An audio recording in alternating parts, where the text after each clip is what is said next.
Hello বন্ধুরা, back to my channel. আশা করি সকলে ভালো আছে। আমি রাধা গোবিন্দের কৃপায় ভালো আছি। তো দেখো আমার এখানে এখন ঠাকুরের বাসন কটা ধুয়ে নিয়েছি ভালো করে। আর এখন দেখো অনেক জামা প্যান্ট হয়ে গেছে। এই জামা প্যান্টগুলো কাচবো ভাবছি। তো রোদটাও সেরকম দেয়নি। আর এখানে দেখো আমার গোপাল সোনাকে চান করে রেডি, আর এখানে খেতেও দেওয়া হয়ে গেছে। আমি এখন একটা পাত্র নিয়েছি, তো এখন জল নিয়ে এসেছি, সার্ফ গুলবো। ওই জন্য গোপালের জামা প্যান্টগুলো ভিজোতে দেবো। এখন একটু পরে কাচবো।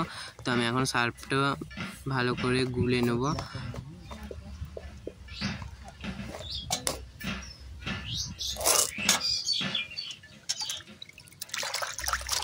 হাতে করে আমি এখন ভালো করে গুঁড়ো গুঁড়ো করে নেবো, ভালো করে গুলে নেবো।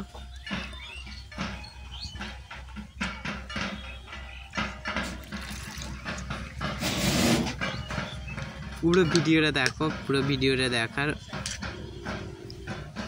আমন্ত্রণ রইল।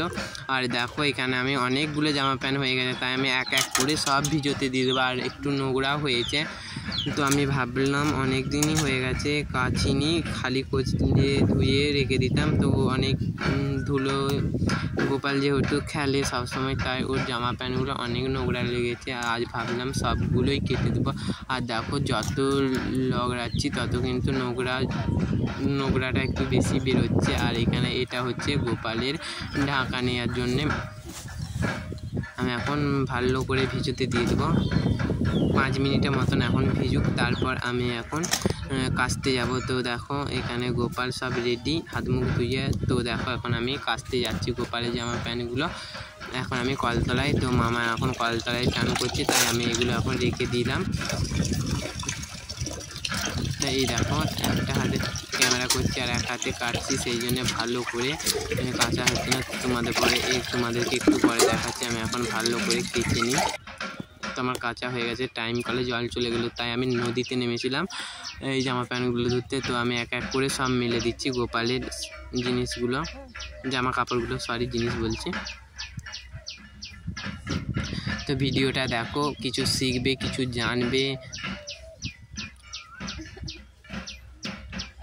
আর এখন কিন্তু অনেকটাই রোদ দিয়েছে, তাই আমি জামা প্যান্টগুলো উল্টে উল্টে দিচ্ছি, কারণ রোদের রঙগুলো, জামার রঙগুলো চটে যেতে পারে। ওই জন্য উল্টো দিক করে দিচ্ছি শুকোতে রোদে।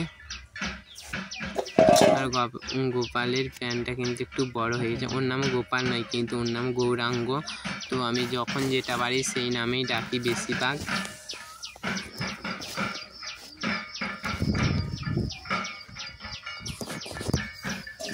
আর সব শেষ, সব আমার জামা প্যান্ট মেলা শেষ। এবার আমি গোপালকে নিয়ে একটু সন্ধ্যা দিতে যাচ্ছি একটা মন্দিরে। এখন আমি বেরিয়েছি, আমি আর আমার দিদি আর জামাইবু যাচ্ছি। আর মেঘটা দেখো খুব ধরেছে। আর ওই দেখো মন্দিরটা, কিন্তু ওখানে আমি আর জামাইবু যাচ্ছি। আর মেঘটা কালো হয়েছে, মনে হচ্ছে এই বৃষ্টি নামবে। দেখো আমার দিদিরা এগিয়ে গেছে, আমি আর আমার গোপু সোনা যাচ্ছি। তো আমার গৌরাঙ্গ সোনাকে এই বন ফুলের মালাটি দিয়ে কেমন লাগছে অবশ্যই কমেন্ট করে জানাবে। মেঘটা দেখো পুরো কালো হয়ে গেছে, মনে হচ্ছে এই বৃষ্টি নামলো। আর ওই দেখো মন্দিরটা দেখা যাচ্ছে, মন্দিরের কাছে চলে এসেছি। চলো তোমাদেরকে বাবা মহাদেবকে একটু দর্শন করিনি। এটা কিন্তু জ্যোতির্লিঙ্গর মধ্যে কিন্তু একটা। তো দেখো এটা কিন্তু স্বয়ং বাবা উঠেছিলেন এইখানে, নন্দী ভিঙ্গি দেখে নাও। আর এই দেখো এই পাশেও কিন্তু নন্দী ভিঙ্গি আছে। আর আমি মন্দিরে এসে প্রথমেই ঘন্টাটা বাজিয়ে নিয়েছি। তারপরে দেখো এখন আমি সন্ধ্যা দিয়ে দিচ্ছি।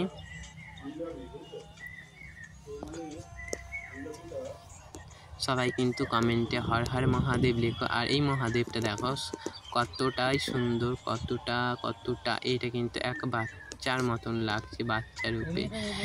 তো দেখো কত সুন্দর লাগছে। আর এখানে দেখো বাবার স্নান করা জলটা পড়ে, চান জলটা। এখানে জল কিন্তু খেলে সব রোগ ভালো হয়ে যায়। তো চলো এখানে আমি এখন আমার গোপাল সোনাকে তুলে নেব। সন্ধে দেওয়া হয়ে গেছে। এখানে দেখো সিদ্ধিদাতা উপরে, সবার উপরে বসে আছে। আর একবার তোমাদেরকে জ্যোতির্ময় শিবলিঙ্গটা দেখিয়ে নিলাম। এখানে দেখো মাঠে আমি গোপাল সোনা আমার দিদিরা একটু বসে টাইম কাটালাম। সবাই ভালো থাকবে, সুস্থ থাকবে। হরে কৃষ্ণ। একটু ক্যামেরা বন্দি না করলে